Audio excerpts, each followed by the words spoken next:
Presentada por Farmacias Arrocha. Algo nuevo para ti.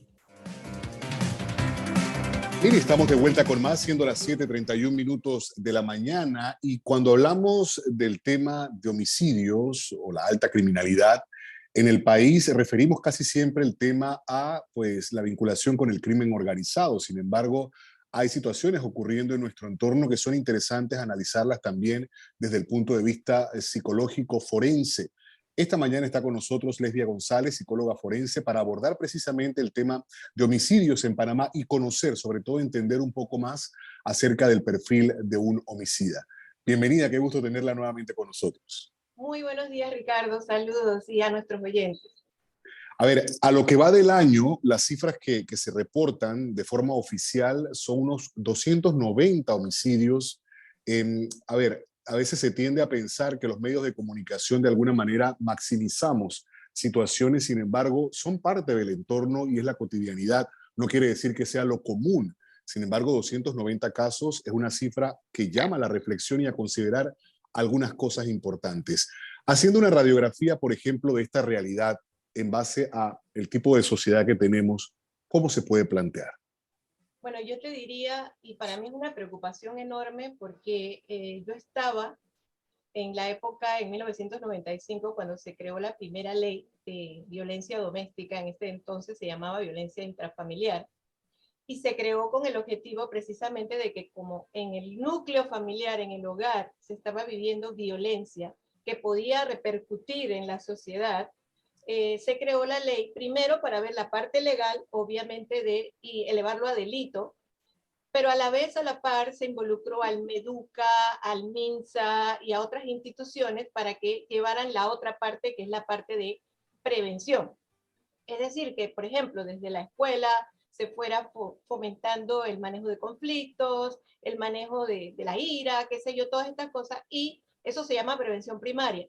Y en el MIDES, por ejemplo, llevar ya la primaria y la secundaria, también la prevención secundaria, cuando ya ocurrían, y había entonces que reeducar y ayudar a estas personas.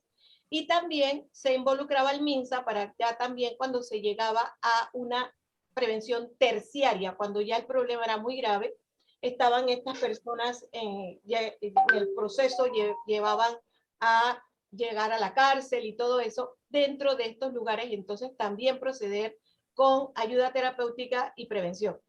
Todo eso se quería, y de seguro que si se hubiera hecho todo eso junto, nosotros no tendríamos el índice hoy en día de que la violencia doméstica ocupa casi el primer lugar de los delitos en el país, junto con los de delitos sexuales y otros delitos. Entonces, ¿qué te quiero decir con esto? Que la génesis de nuestro problema de violencia es porque empieza allí, en el hogar, en su mayoría, y obviamente nosotros estamos produciendo hacia afuera personas con perfiles violentos que están llenos de frustración, odio, rabia, que no saben manejar sus propias frustraciones y que las vierten sobre otros. Y llega un momento en la vida de una persona en que tú puedes estar muy enojado y tener muchas frustraciones y manejarlas hasta cierto límite, pero hay un momento en el cual las personas son incapaces, y eso le pasa a mucha gente, de manejar esa frustración, y luego termina o haciéndose daño o haciendo daño a otra persona. Y como vemos en Panamá, que ocurre con frecuencia, que hacen daño y luego se hacen daño. Es correcto. La génesis ha sido la violencia, Ricardo.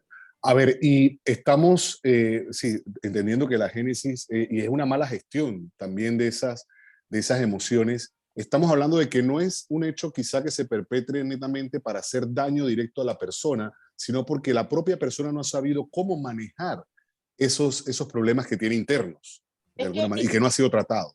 Exacto, porque es que tú ves que, mira, me da dolor decirlo, pero de 4 casas, o vamos a decirlo, de 5 casas, 3 viven violencia doméstica. Porque la gente piensa que violencia solo es cuando golpeas, pero no, la violencia es psicológica, sexual, económica, emocional, verbal, o sea, la violencia que ocurre a diario, esa en la que las personas piensan que no están envueltas, pero sí están. Entonces, obviamente, si tú estás viviendo un ambiente de tanto estrés, hay una hormona que se activa mucho, que es la hormona del cortisol, esta hormona desafortunadamente es como un veneno, comienza a afectarte todo tu sistema y a la larga lo que hace el cuerpo, el ser humano está diseñado para evolucionar, para sobrevivir. Entonces lo que hace el cuerpo es que sobrevive ante ese estrés tan macabro que tiene. Entonces un aspecto de la sobrevivencia, nos guste o no, porque eso ha sido antropológico, es eliminar a lo que a mí me hace daño, eliminar a lo que a mí me afecta, o lo que yo creo que me afecta. ¿Qué es el problema? ¿Qué es el problema? Entonces la persona confunde, y esto es muy común porque nosotros hemos trabajado con violencia doméstica durante más de casi 25 años, en donde lo que vemos es que la persona no maneja sus emociones, pero sí se junta con otro en la parte, obviamente, la parte sexual, la parte emocional, y hacen pareja. Pero los dos vienen con los mismos problemas emocionales que no pudieron resolver de toda su vida, entonces se juntan los dos problemas y hacen esta situación. Entonces, estos niños que están alrededor, que crecen, que sean sus hijos o los hijos de los hijos, etcétera, ven esto. Nosotros podemos decir que desde 1995 hasta acá hay casi una generación que ha aprendido, o dos generaciones que han aprendido que ese es el modo de vida. O sea, que no hay otro. Le preguntas y para ellos es normal que dentro de una casa, dentro de una familia, se viva Haya violencia, haya gritos, ya. exactamente. Es más, te lo dice, pero si todas las parejas pelean, sí, yo no he dicho que no, pero una cosa es pelear en el abuso fisiológico, sexual, emocional, y otra cosa muy distinta es que tú busques la manera de gestionar tus emociones y puedas hacerlo mejor dentro de la pareja. En el caso de que quieras, porque por eso vemos hoy en día, y a veces veo que critican a personas que han decidido incluso no tener vínculos afectivos fuertes, o hacer pareja, o casarse y tener familia, precisamente huyendo un poco a que piensan que ese es el destino que les toca, la pelea y todo eso. Entonces, para llevarlo a un plano más triste todavía, que no es mi intención, pero hay que hacer el análisis, estas personas entonces forman parte de toda la sociedad. Y si queremos ser más incisivos, pues simplemente hacemos algo, investigamos.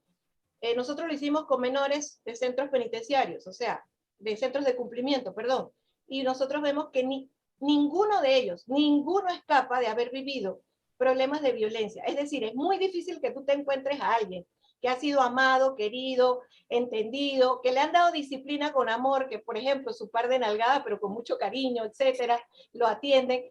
Es muy difícil encontrarte una persona así dentro de estos lugares. Todos han sido llenos de violencia, de dolor, de angustia. Entonces, ¿qué es lo que van a sacar afuera a la sociedad?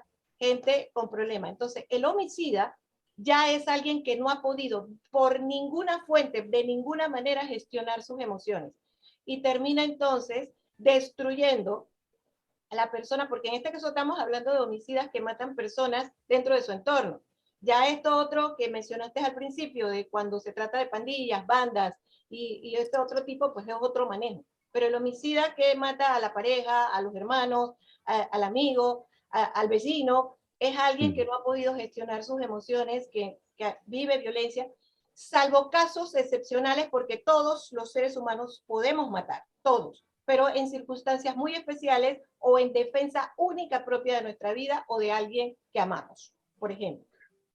Ahora, estamos hablando o estamos frente a un tema de salud pública, porque mi pregunta siguiente sería, ¿cómo se puede lograr de alguna manera impactar esta realidad para revertirla un poco, para disminuir casos de homicidio, en este caso, de estos maltratos, de estos abusos en el propio seno familiar?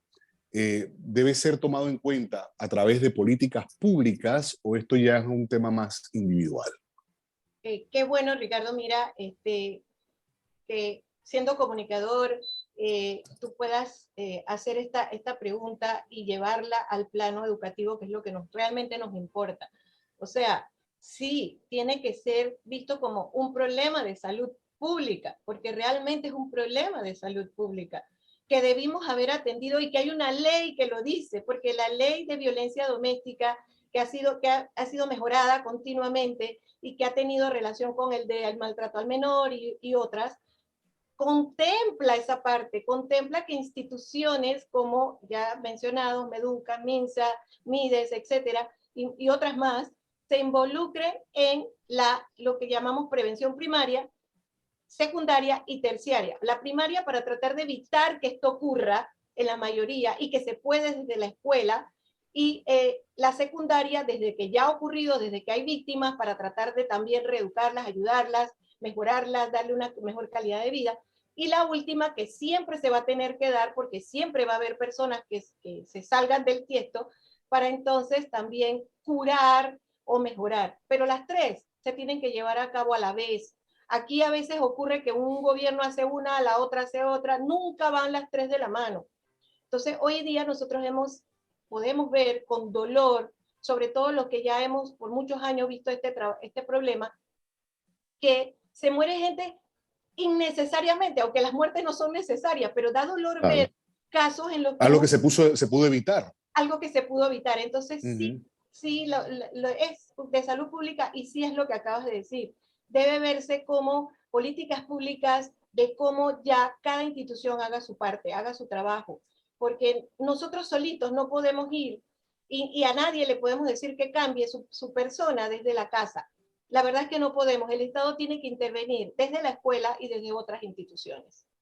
Y otra pregunta que yo siempre me he hecho, no sé si cabe dentro de la conversación, pero a veces para entender un poquito el accionar de algunas instituciones que tienen una naturaleza de existencia, por ejemplo, para evitar este tipo de cosas, para trabajar sobre la prevención o para brindar asistencia y demás, ¿estamos hablando de un tema presupuestario o más de voluntad? Bueno, yo me atrevo a decir con dolor, porque tengo tantos años de ver esto, que es un tema más de voluntad, porque hay muchas cosas que se pueden hacer. Mi experiencia fue en la ex PTJ y en el Ministerio Público con el Centro de Recepción de Denuncias y de empezar con este trabajo. Nosotros empezamos con esto y nosotros allí sentíamos que había mucho más que podíamos hacer, más allá de simplemente tomar una denuncia y hacer el proceso. Desde ahí, gestionar emociones, ayudar a las personas a gestionar emociones, desde el Centro de Recepción de Denuncias hacia adelante, gestionar emociones, para ver si se podía lograr. Así que siento que cada institución con voluntad puede hacer su parte. No voy a negar que probablemente hay algún tema de presupuesto. Eso siempre estará en la palestra, pero realmente cada funcionario que tiene una función de prevención sabe muy bien que puede hacer más allá de lo que muchas veces le dice la corriente que debe hacer. Y yo los he visto, porque sí he visto trabajadoras sociales, psicólogos, sociólogos, criminólogos, abogados, yo los he visto hacer lo que llamamos la milla extra, pero no se puede uno solo. Una golondrina siempre será así, no hace verano, tiene que ser todas las instituciones, con gente, con voluntad, porque este problema nos está cayendo encima y yo no quiero pensar qué va a pasar en 10 años, 15 años si nosotros no atacamos este problema. O sea, si Panamá está hoy así como lo vemos, ¿qué piensan ustedes que va a pasar en 15 años? Claro, y es que tenemos los problemas, licenciado Sárez, tenemos los problemas de las grandes ciudades, o sea, de ciudades avanzadas, desarrolladas, un país que está, si se quiere decir, todavía en vías de desarrollo y con una población tan pequeña. Y antes de finalizar, ahora que mencionó esa experiencia ante una institución que para muchos pues debería retomarse, debería volver a cómo se llevó a cabo el tema de la investigación técnica en ese momento, la sensibilización del funcionario. A veces se revictimiza también a la persona, ya sea pues a la mujer, ya sea al menor, e incluso hombres también que son productos, son víctimas de algún tipo de maltrato, porque no hay esa empatía o ese conocimiento de cómo manejar algunas veces esa carga emocional que trae el individuo, ya sea porque trae violencia o porque la ha perpetrado. Y a veces hemos escuchado cosas que parecen a veces sacadas de películas, pero que es una realidad. Y dice, yo a usted lo pensaría dos veces, porque si él es el que la mantiene, o yo no le veo a usted golpes, él la golpeó, etcétera, etcétera. Cosas como, y esto de alguna manera le hace a la persona decir, ok, yo estoy en el lugar correcto, yo estoy haciendo lo indicado.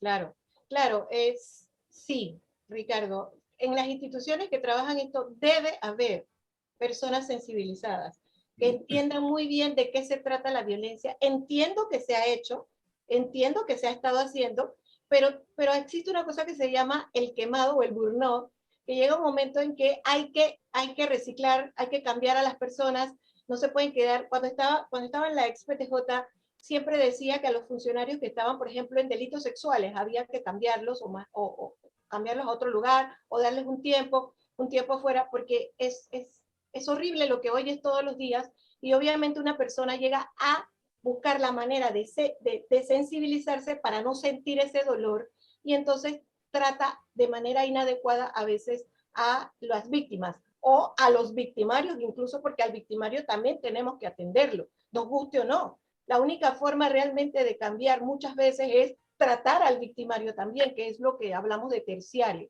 Pero realmente sí, las instituciones necesitan personas sensibilizadas y necesitan cambiarlas, necesitan moverlas, darles mucha terapia psicológica. Todo el mundo necesita terapia psicológica, aunque crea que no. La terapia no tiene que ver que algo está mal conmigo, sino simplemente de que cómo me puedo enfrentar a un mundo tan complicado como cada día lo estamos viendo. Ese es un mensaje sumamente importante. Soy partidario de ello y siempre es bueno también desahogar algunas cosas que uno no conversa cotidianamente. En esa relación de confianza con un profesional se hace de forma muy abierta. Licenciada González, muchísimas gracias. Para mí siempre es un gusto poder abordar estos temas con usted desde la docencia, el conocimiento, pero además de una forma muy coloquial para que nuestra audiencia lo entienda de la mejor manera. Habrá oportunidades de continuar. Ojalá podamos hablar de cosas más alentadoras y de avances que se han podido hacer en este sentido. Claro. Un abrazo a la distancia. Estamos en contacto. Buen día. Bien, y tenemos que avanzar siendo las 7:47 minutos de la mañana.